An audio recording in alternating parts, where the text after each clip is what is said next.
दोस्तों, मैंने अपने इस चैनल पर लियो टॉलस्टॉय का तारफ़ आप दोस्तों के साथ पेश किया। उसके नावल वार एंड पीस पर मेरी वीडियो मौजूद है। उसका जो दूसरा नावल है उस पे तबसरा मौजूद है। उसका नॉन फिक्शन काम है what then must we do, उस पर रिव्यू मौजूद है। तो मैं सोच रहा था कि किसी दूसरे राइटर की तरफ जाने से पहले जो एक नावल है जिसको ज़रूर डिस्कस करना चाहिए, बहुत ही खूबसूरत नावल है, क्लासिक में शुमार होता है, एना करेना। तो उसका भी एक तारफ़ आप दोस्तों के साथ मैं शेयर कर दूं, क्योंकि ये इस तरह का नावल है और इतना पॉपुलर है कि शायद ही कोई लिटरेचर लवर होगा, क्लासिक लिटरेचर को पसंद करने वाला होगा या नावल्स को पसंद करने वाला होगा, उसने शायद नहीं पढ़ा होगा। ऐसा मुझे नहीं लगता कि कोई ऐसा आदमी हो सकता है। कोई लोग, कोई रीडर्स हो सकते हैं जिन्होंने ये नहीं पढ़ा हुआ। बहरहाल ये खुद मैं अपनी सेल्फ सेटिस्फिकेशन के लिए भी चाहता हूँ कि इस नावल पे मैं बात करूँ, क्योंकि ये मेरे भी पसंदीदा नावल्स में शुमार होता है और मुझे इसको पढ़ते हुए बड़ा लुत्फ़ आया था। तो इस नावल का जो ज़माना एक तहरीर है जिस वक्त ये लिखा गया था वो 1973 से 77 का है, और 1873 से 1877 के बीच में लिखा गया और 1878 में इसे किताबी शक्ल दी गई और 1944 में ये न्यूयॉर्क से अंग्रेज़ी में शाया हुआ। एना करेना एक ऐसा क्लासिक रूसी नावल है जो मोहब्बत की उस अजीम दास्तान को टाइम मैगजीन तारीख इंसानी के 10 बेहतरीन नावलों में शुमार करता है। तो इससे इस नावल की जो है ग्रेटनेस आप महसूस कर सकते हैं। ये एक ऐसा समाजी काम है जिसे उस जमाने में रूस के आला तबके के रहन सहन की मुतवाजन कहानी तस्वर किया जाता है। इसमें इज़्दवाजी ज़िंदगी से बगावत, मुआशकों, धोखादही और मुआशरती दबाव की मुबहम तस्वीर पेश की गई है। बुनियादी तौर पर इसमें दो अहम कहानियां हैं जो एक साथ आगे बढ़ती हैं, जिसमें से एक है एना और व्रोंस्की की और दूसरी है लियोन और केटी की। नावल के किरदारों की बात करें तो इसमें एना करेना जो इस नावल का मरकजी किरदार है, एक खूबसूरत और मोतबर खातून हैं। वो व्रोंस्की के साथ पुरजोश ताल्लुकात में उलझकर समाजी तनज़्ज़ुली का शिकार हो जाती हैं। एलेस्की करेनन एना का शोहर, आला सरकारी ओहदेदार जो अपनी समाजी हैसियत और बेहतरीन रख रखाव की वजह से अपनी अलग एक पहचान रखता है। और कॉन्स्टेंटिन लियोन एक पुरउम्मीद जमींदार है जो अपने वजूदी अकायद में उलझा हुआ है। केटी शेरियाट्स का आला तबके की हसीन दोशीज़ा हैं। एलोन्स्की एसेनवा एना का भाई मगर गैर जिम्मेदार रईस है जो अपनी बीवी को धोखा देता है। डोली है एलोन्स्की की बीवी जो खावंद की बेवफाई के बावजूद अपनी नंद एना के मशवरे पर अपने खानदान को टूटने नहीं देती। श्रियाजो क्रेटन एना और क्रेटन का बेटा जो अपने वालदेन की हंगामा खेज अज़दवाजी जिंदगी की नज़र होकर बचपन में ही हैजान में मुब्तला हो जाता है।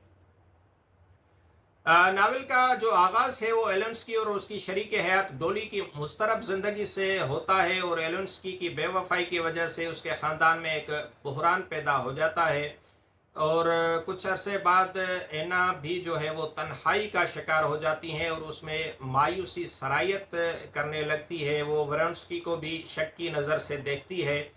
तो एक तो कहानी का पहलू ये है जो एना करेना की ज़िंदगी और उसके ख़ानदानी ताल्लुकात, अपने रिश्तों में जो चपकलिश होती है, इंटर कन्फ्लिक्ट होते हैं रिश्तों के और किरदारों के आपस में, उसको बयान करती है।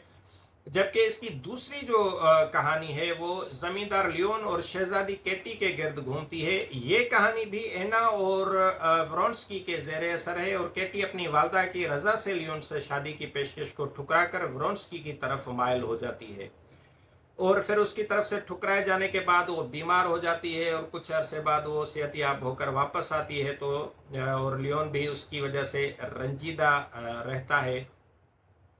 तो बहरहाल ये एक तवील नावल है और उसकी कहानी को पूरा समराइज करना बहुत मुश्किल है, लेकिन जो है ये नावल जो है खालिस मोहब्बत की दास्तान है।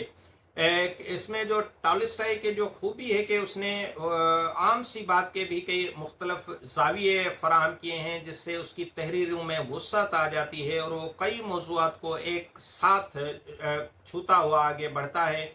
और अशराफिया जो मुआशरे का लाजमी जुज़ है, मगर उस मौजू को छेड़ने से पहले ये बताना नागुज़ीर है कि टॉलस्टॉय के इस पहलू को भी नज़र में रख लिया जाए कि वो ख़ुद भी बड़ा ज़मींदार था।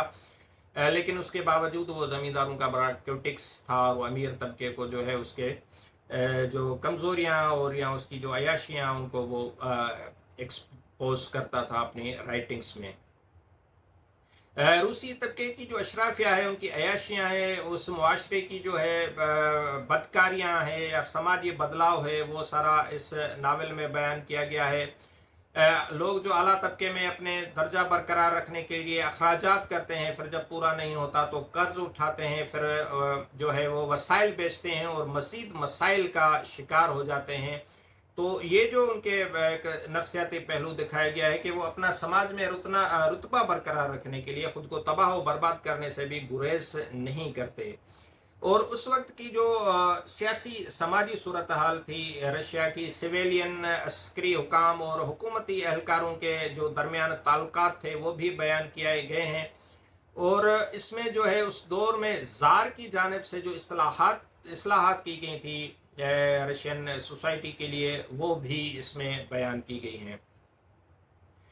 नावल में टॉलस्टॉय ने 19वीं सदी के रूसी मुआशरे में ख़ानदानी निज़ाम को भी मौजू बनाया है। और वो जो ख़ानदान टूटने लगा था, जैसे आज कल यूरोप में है कि ख़ानदान या फैमिली का वो पुराना तस्वर नहीं रहा और इंडिविजुअल लाइफ को लोग ज़्यादा प्रीफर करते हैं, पसंद करते हैं। लेकिन टॉलस्टॉय ने इस नावल में ख़ानदान की अहमियत और उन चीज़ों को भी बताने की कोशिश की है कि वो कितना हमारे लिए इम्पोर्टेंट है।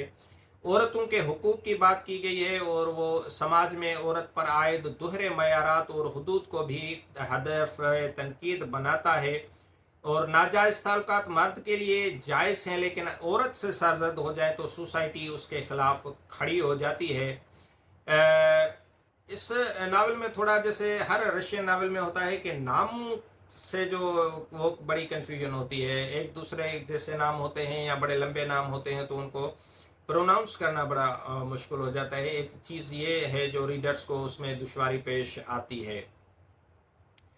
तो जो टॉलस्टॉय ने मैं समझता हूँ कि इस नावल को जिस तरह से प्रेजेंट किया है, इसकी जो नावल का जिस कहानी को और फिर कहानियों में दूसरी छोटी कहानियों को जिस तरह टॉलस्टॉय लेकर चले हैं, वो एक तवालत के बावजूद बोर नहीं करता या तंग नहीं करता या कहीं पर वो स्किप करने को दिल नहीं करता। उसमें जो वो कंटिन्यूटी है वो बरकरार रहती है और रीडर जो है उसके साथ अपना रिलेटिविटी महसूस करता है या कहानी के साथ वो जुड़ जाता है। तो इसलिए वो तवालत के बावजूद हमें एंड तक ले जाने में वो चीज़ जो है वो मददगार साबित होती है।